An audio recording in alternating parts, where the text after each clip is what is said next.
couldn't join us, so that the people who couldn't join us, oh, hi, Jim Jam Gang, by the way, recording now, so the people who couldn't join us can get this recording when one day I get around to it. I'm sorry, I didn't see your cat. Your cat just escaped, but it's a great cat. I got a pet that doesn't have fluff. You've got a pen on your head, Max. That's what you've got. Oh. It's really nice to see you all. Gosh, I missed you. So Max, where's your dog? Where's your pet? Okay, we'd better start. We'd better start. Thank you so much for coming. I'm going to show you one thing because he's here right now. Come here. Up, up, up, up, up. Come here. Excuse, this is the audio. Up, up, up, up, up. This is the new chicken nugget. His name is Zeus. Say hi, Zeus. Say hi. He's a good boy. He's a really good boy.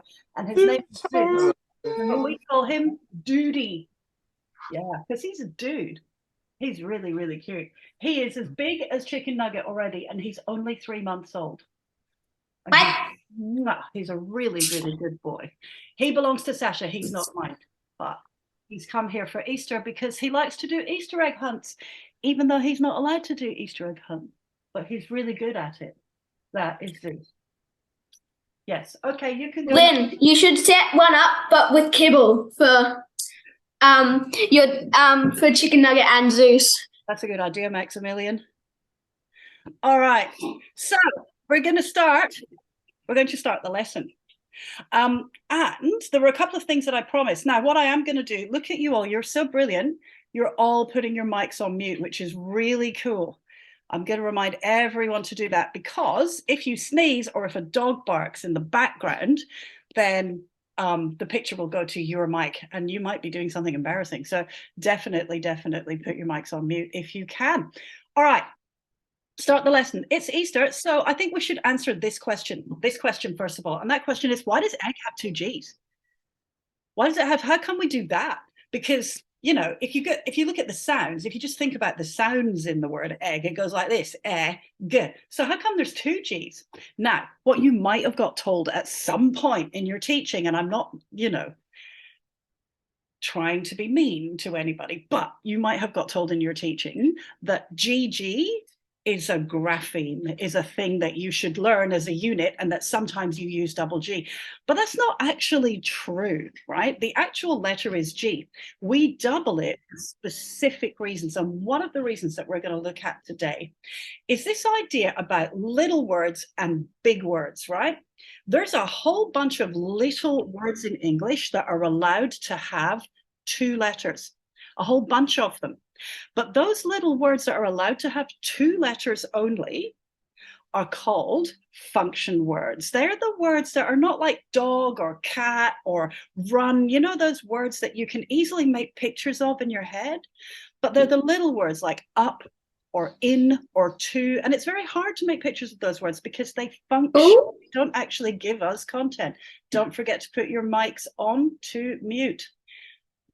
So they give us, you can't really define them unless they're in a sentence. You don't really know what they mean unless you know their function, and they're called function words.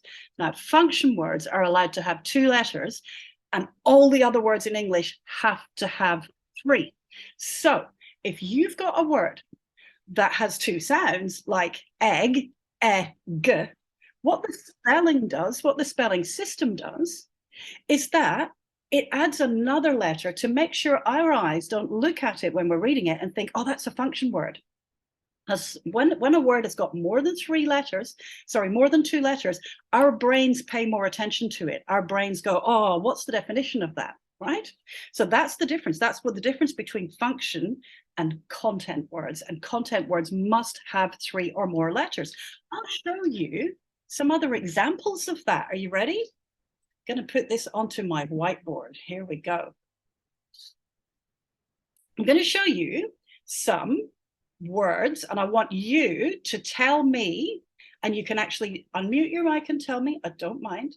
I want you to tell me if it is a function word, which are the little words that tie all the content words together, or a content word where you can make a picture of it or you get the definition of it really well without it having to be in a sentence. You tell me, function or content. You ready? thought I was sharing my whiteboard there. Maybe I am. Can you see my whiteboard? Give me a thumbs up if you can see my whiteboard. Oh, you can. Well, what would be really useful to me is if I could see my whiteboard. Aha, there it is.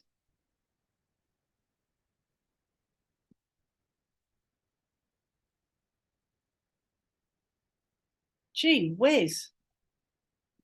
Hurry up, whiteboard. Oh, right, got it. Okay. So you tell me, and you can say it out loud, I don't mind. Is this word, I'm going to write it here. Haven't finished yet. Wait till I'm finished.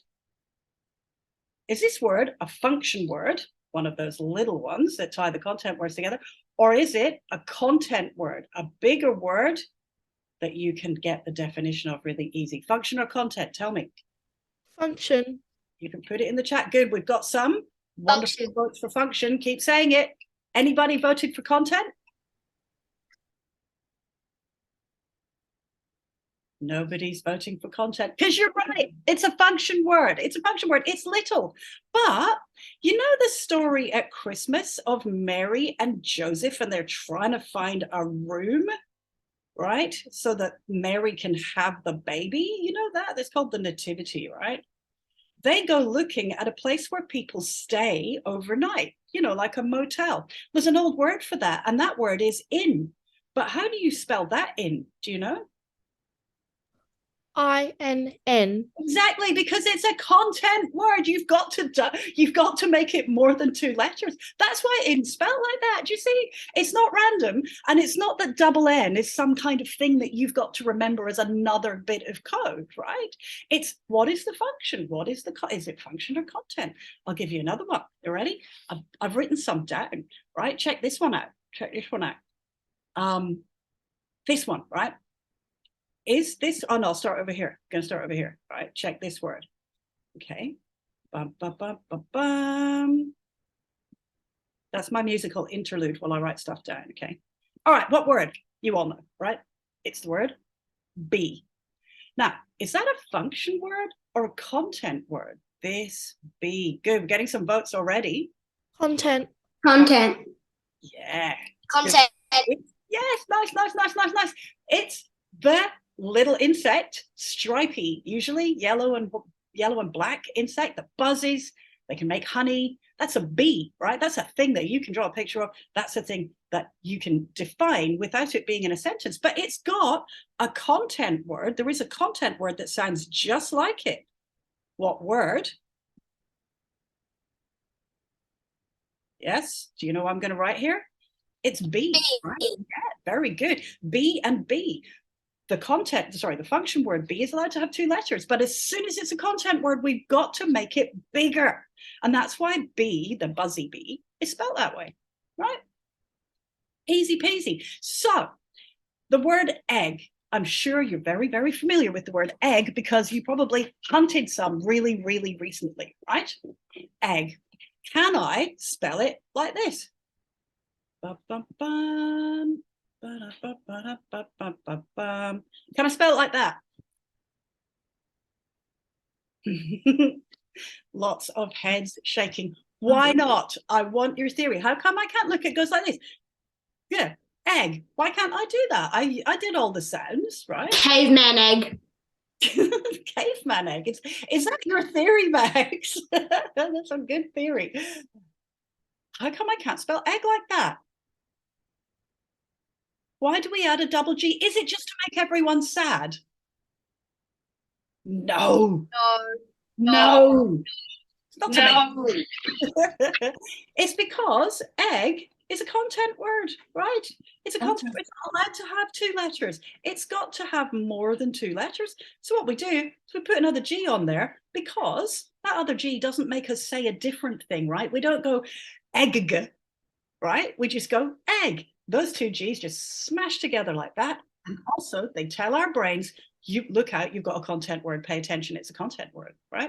You're supposed to pay attention to the function words too, but the content words have deep meaning. So you got to pay attention to them. So the spelling trains our brains and our eyes to pay attention to content words, and it allows function words to be little. Boom. That's the difference between content and function words. That's why we double some consonants. There are other reasons why we double consonants. We've been into some of those reasons already. But there you go. All right. That's the first bit. Excuse me. Yes, Max. So what about like full, like Full, and then like at the end of words like wonderful, like with a single L. Yeah. With Why do we drop that L in full? Do you know another word that we drop the L in? And let's start there, right? Check this word. Check this word. What is this word? Yeah. Oh. I saw your hand up, Juliet. Tell me, you tell me. If that's your name. All, but Yeah. sometimes my people in my class in grade 3, sometimes they like have a bit of trouble knowing, like they sort of mess up the word wander and wonder, as in I wonder what my mum has planned for my birthday, or I wandered away from my house. So sometimes they get that muddled as well. And that's a really good statement. Is your name Juliet, or is that your mum's name? My name. Okay, cool. So I love that statement. And you know what? It's not just people in grade 3. Guess what? It's adults. I see it with adults. Can you stop crashing, please? Sorry, that puppy is now trying to eat the dog food, and he's crashing about. He usually lives downstairs. Anyway, back to this, okay? So yeah, some adults get wonder and wander mixed up, because you know what? They almost sound the same. How to separate them out? Well, you know what, Juliet, we're going to have to do another Jim Jam Gang on that, I reckon. The wonder-wander conundrum. Okay, then. Cool. And I'm going to prepare something on that, because if people are struggling with it in grade 3 and nobody sorts it out, then they'll probably struggle with that while they're adults. And I see adults writing that all the time. So that's a brilliant one. We will do that one. In the meantime, I've got something for you. Are you ready? We're on all. Back to this, right? See this all? When we actually create, and this leads us really nicely into our next section on morphology, right? When we actually leave this word all as just a word on its own, it has 2 L's, because it is a content word. Whereas if we then take that all part, then the meaning of it means everything, or all the time. I should try not to say all, right? Everything, whole, yeah? If we add that to a base like ways, then what word do we have? You can tell me, anyone can tell me, what word are we talking about here? Always. Always. And we can do all with lots of bases. Always, although, already, yeah? And we drop this L. We drop the L because we no longer need to distinguish it as a content word anymore. And the spelling is economical. Spelling tries to preserve its energy, or the energy of the writer, and it goes, you can drop the L. And we do that also with the content word full. But as soon as it becomes part of a word forming sum, if you like, we drop one of the L's. So we have things like this content word, awe. Look, check this. This does it twice, right? Awe is a feeling of respect or even fear that you get from something that is really magnificent for you, right? But if you're full of awe, first of all, you don't need the E anymore. And then you add that content word full, and you can drop the L as well. What word have we got? Awful. Awful. Exactly. What are you doing? Get out of there. He's ripping up tins of stuff now. Go to bed. All right. Anyway, that's how it all works. We try to be economical. All right. You ready for your slideshow? I've got a slideshow for you. And you're going to be doing some writing as well. So now's the time. If you don't have your pens and pieces of paper, now's your time to get those, okay? Right, let's do this. I've prepared a slideshow for you because I like you and because we need to talk about this specific thing. So here we go. And when I say here we go, you probably got to wait like 200 hours because my like Zoom is so slow today. All right. At least I'm not exaggerating. Okay, it's called We Need to Talk About Morphology.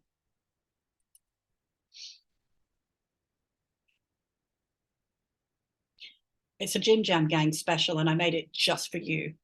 We need to talk about morphology because guess what? Teachers all over the world are talking about morphology more and more than I think they've ever done. It's a really, really, really good thing.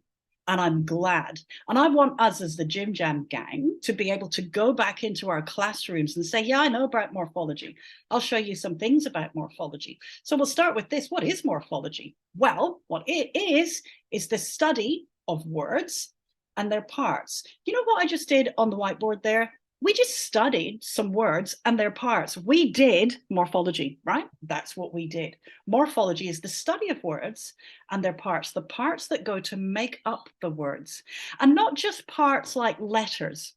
It's beyond letters. Morphology is about meaning. It's about what those parts mean and how they combine with one another to form new words.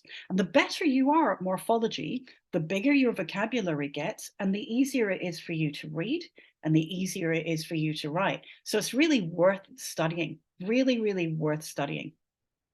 The three major word parts are these: prefixes like re and un and sub and add.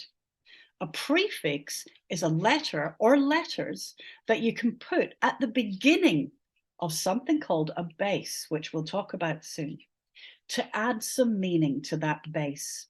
So some very common prefixes in English are re, un, sub, and add. And we're going to look at some words that have got those prefixes. The second major word part that we're going to talk about is suffixes. A suffix is a letter or letters that goes at the end of a base to change that base slightly, okay? Adding some information to that base. That's what a suffix is. Some common suffixes are ing and ed and the letter s, which sometimes we put an e before, and I'll show you where that happens. And a suffix like iv. All right. The third and really important part of all of this is bases. Every word is or contains a base. Let's play our first game. You ready? And I don't mind if you want to write in the chat or you can tell me. This word, redo, what is the base? I've made it easy for you. What's the base in redo? What's the word, the part of this word that contains the most meaning, the main meaning? Re. Re is the prefix. I like that you could see the two separate parts, right? But if we get good in the chat, I'm getting lots of people saying do. And I think I heard someone say do as well. So I put that in bold. Do you see that? So with do, I can add redo this work. It's not neat enough, right? Do again. But also I can add another prefix to do. Look, undo your shoelaces before taking your shoes off. How many times have your parents told you to do that, right? What is the base in undo?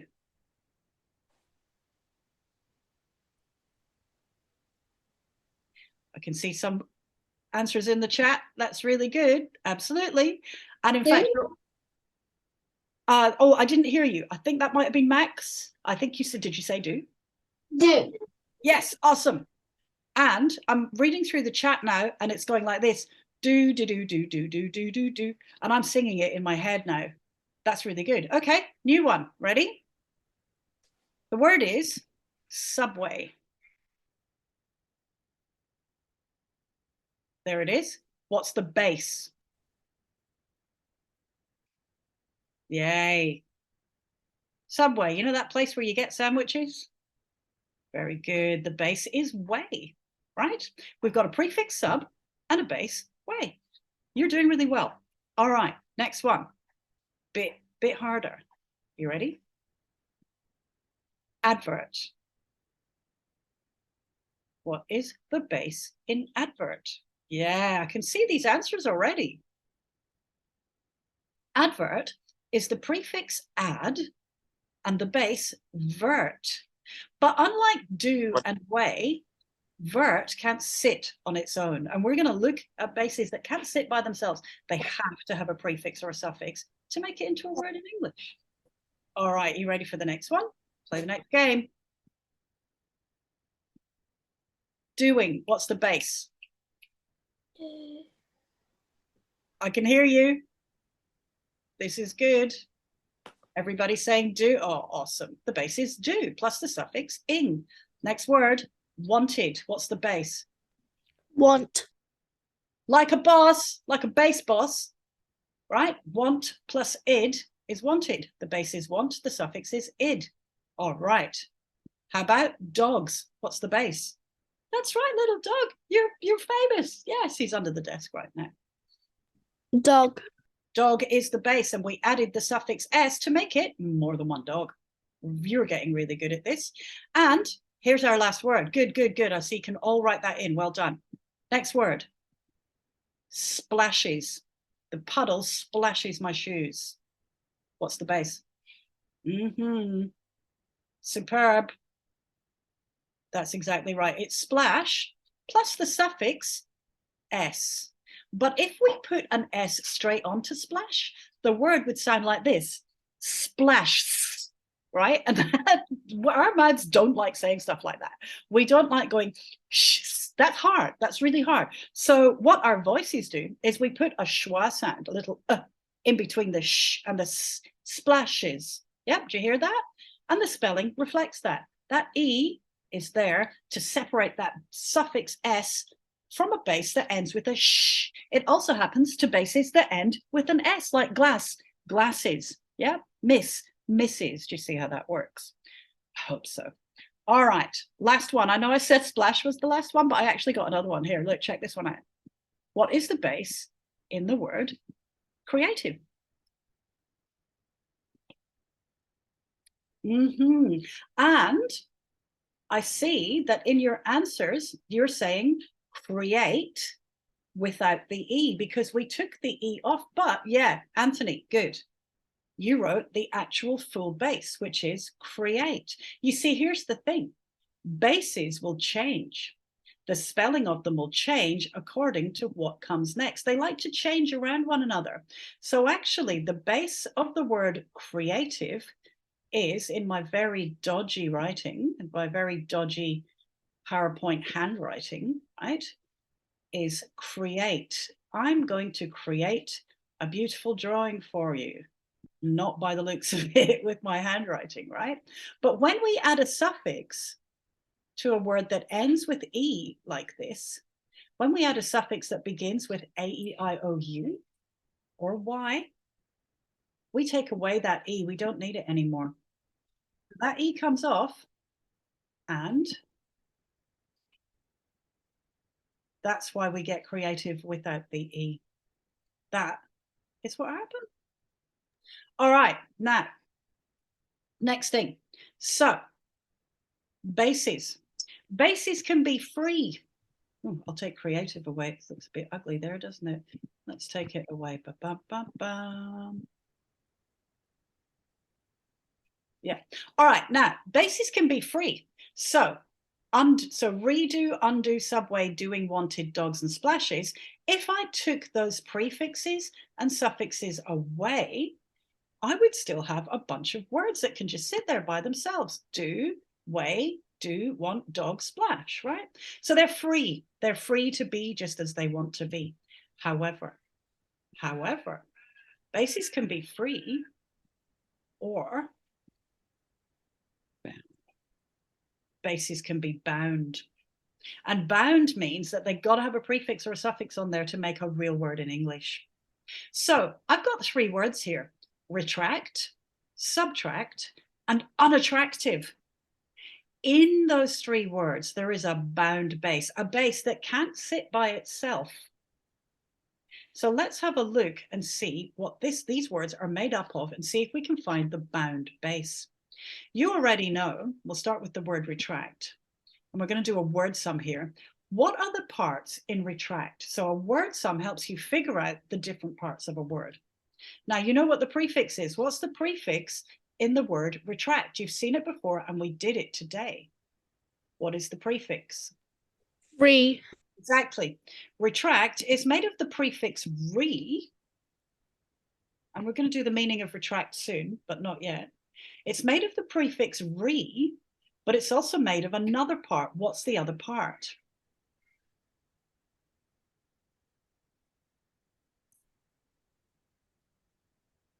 Anyone tell me? Don't be shy. Tract. Exactly. Now, tract doesn't sit on its own, right? It doesn't sit on its own. You can have a tract of land, it's true. But this tract with this specific meaning means to pull, right? To drag. So re plus tract gives us this word retract. If you retract something, you pull it back. So if you've got one of those pencils, right, that's got lead that you can pull back, that's a retractable pencil, right? Did you know that? Retract, pull back. So tract doesn't sit on its own. It is a bound base. Let's do another word sum. You ready? Let's do the parts in the word subtract. What are the parts in the word subtract? Tell me. What's the prefix? Yay. Good. I can hear your answers already. Sub plus what?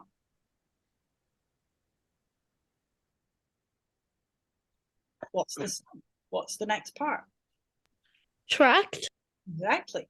Sub plus tract equals subtract. To pull away from. Yeah, to pull down. If you subtract one number from another, you make that number lower. Yeah, if I subtract 5 from 10, I've got 5. I've got a lower number now. That's what that means. Let's do another word sum with the base tract. What are the parts in unattractive? See if you can do that. You ready? There's a prefix here. What's the prefix? Yeah, good. We see un a lot, but there's another prefix before tract. And that's hard because that prefix is actually the prefix ad, like in advert, but it changes to at because our base begins with a T. And this is what prefixes do sometimes. They'll change around their borders to fit in with the base. It's difficult to say dt. So what our mouths do when we say unattract, yep, rather than saying unadtract, we go unattract and we miss out the d altogether. We change it. And the spelling will change it to AT instead of AD.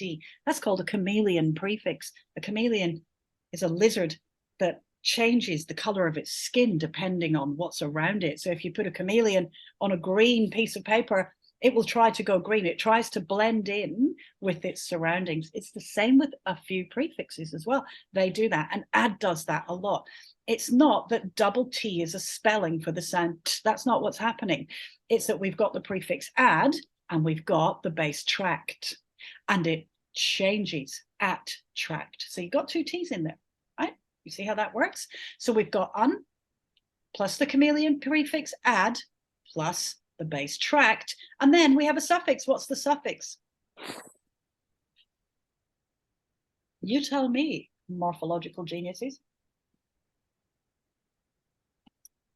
Here it comes. Yes. Very good. The suffix is iv. Iv tells us that we've got a word describing a noun, right? Cool. Unattractive. So therefore the sum goes like this. Oh, that should say un, not re. Un plus ad plus tract plus iv, unattractive. Now that looks like a great big huge word, doesn't it? But it's not. It's a word made up of some tiny parts, some really, really small parts that are easy to learn. They're easy to learn, especially if you do lots of practice with those chameleon prefixes changing. Sometimes at school, you might get taught that double T is a spelling for the sound t. No, it's not. Oh, get back. No, it's not. Double T is not a spelling for the sound t. They are two completely different morphemes. And morphemes are the word we give to those parts that we've broken those words into, those meaningful parts. See how that works? Cool. So then what's your theory? Oh, Olivia says, are all of the parts usually one syllable? Usually, but you've got S and you've got ED, and they're not syllabic in lots and lots of ways. You've got, I mean, if you're breaking words into syllables, a lot of the time you'll have a match between syllables and morphemes, but not always. There are actually some words that have got many syllables and are just one morpheme as well. So all of this stuff you should know. But as soon as you get to more than one syllable, chances are you've got a base and another morpheme, right? Those are the chances, right? Sometimes it doesn't happen, but there we go. So what's your theory? What does tract mean then? We've got unattractive, we've got subtract, we've got, oh gosh, what was the other one that we did? I've forgotten already. Attractive, unattractive, retract, you know, pull back in. What does tract mean? When you do this and when you break words down like this, it helps you to understand the meanings of words that you've never seen before. Anthony says, are unbound bases also known as roots? Yes, some people will use the word root, and I get it. I understand that. But what I like to do is I like to use the word prefix, base, and suffix. And when I talk about roots, I talk about where those words came from. So we've got a root like GHEL, and that means shine. And that gives us lots of base like yellow and green. And the bases are very different, in my approach, from roots. But back to this, right? What's your theory? What does tract mean? What does tract mean? We had retract, attractive. What else did we have here? Yeah, tract means pool. And now, because you can look that up, it doesn't mean you have to just automatically know the meanings of all of these things, right? But if we take tract again, right, we can make lots of words by adding prefixes and suffixes to them. If we make tract into a verb like extract, then we can say extracted, extracting, and so on. Attracted, attracting, attractive, attraction, right? Or we can just have tract on its own and put it with OR, the suffix OR, one who does. A tractor is a machine that pulls stuff on farms, right? Or you've even got tractor beams. Or to contract, to pull in, to pull together. So water contracts when it's, or does it expand? Oh, crikey. No, it contracts. Need to get my science better, right? Or to distract, to pull your attention away from something. Has anyone ever felt distracted? There you go. Here's your homework. We're going to do, I want you to write down the words instruct, respect, and graphic, and I want you to make a word sum out of them. How do you break instruct, respect, and graphic down into their prefix and base, prefix and suffix, if there are such things in those words? See if you can put the pluses in, yeah? When you can do that, when you can break words down like that, what you're doing is something called an analytic word sum. How grown up does that sound, right? You're analyzing a word and you're showing where the breaks are, where the meaningful parts are. So instruct, respect, graphic. I want you to come back next time, and we will do another Gym Jam Gang this holiday. I want you to come back next time and tell me what the parts are in those bound bases. Because if you start doing this and get really good at it, if you learn about morphemes, everything else starts to make sense. All the letters and the words start to make sense. And that's what I want. That's what I want for you. We're going to end with one thing. I know I've gone a little bit over, but we're going to end with one thing because I did promise to teach you how to remember to spell the word chocolate. Now, chocolate is one of those words that's got more than one syllable, right? But is not made of prefixes and suffixes. It is one base. So therefore, it's really hard to break that down. Therefore, this is what good spellers do, and it's really, really easy. And you probably do this too, because you're probably good spellers, right? But if you want to teach this to a tiny, tiny child, the word chocolate, what you've got to do is you've got to break that up into 3 parts, because there's a part of the word chocolate that you don't hear. Okay, so on my whiteboard, da-dum-bum-bum. Yeah, on my whiteboard, I'm going to write the 3 parts, and I want you to write those 3 parts too. The first part's the easy part, right? Everybody can write chalk. But the part that you don't hear is this bit in the middle, O. And then the part that sometimes you might hear as lit or lut is actually spelled late, as in don't be late for the Easter egg hunt. So to remember the word chocolate, you're going to have to say it 2 ways. First for spelling, then for reading. And that is how good spellers remember how to spell this word. They go like this: chalk, O, late, chocolate. Your turn. Chalk, O, late, chocolate. Did you do it? If you practice saying chalk, O, late every day for the next week or so, you will learn how to spell chocolate without forgetting it, because sounding it out, not going to help you, right? Sounding the word chocolate out is not going to help you. You have to know the hidden parts. You have to know the bits that sound like this, right? So you got to say it 2 ways. Chalk, O, late, chocolate. That's how to remember how to spell it. That's it. That's what I got for you. So I'm going to test you next time. When you come back, I'm going to get you to write the word chocolate on the whiteboard, or even in the chat, and you got to get it like that without looking at the written word chocolate. You got to take it from your memory and write it down. Okay. A lot of people spell this word incorrectly because they don't know the O bit and they don't know the late bit. O, late, chocolate. All right. Very good. Okay. Bum, bum, bum. When is the next one? I don't know. Maybe, I don't know. Let me see. What have we got here? Maybe Friday.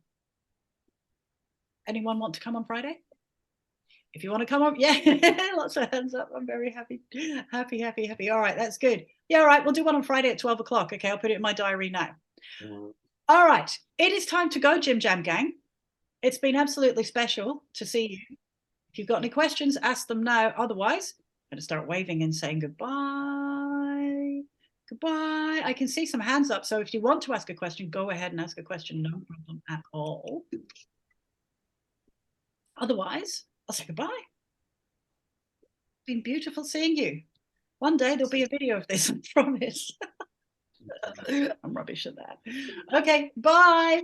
Bye. See you next time. Bye. Bye. By the way, could I talk with you at the end of the lesson? Sure, Please? Juliet.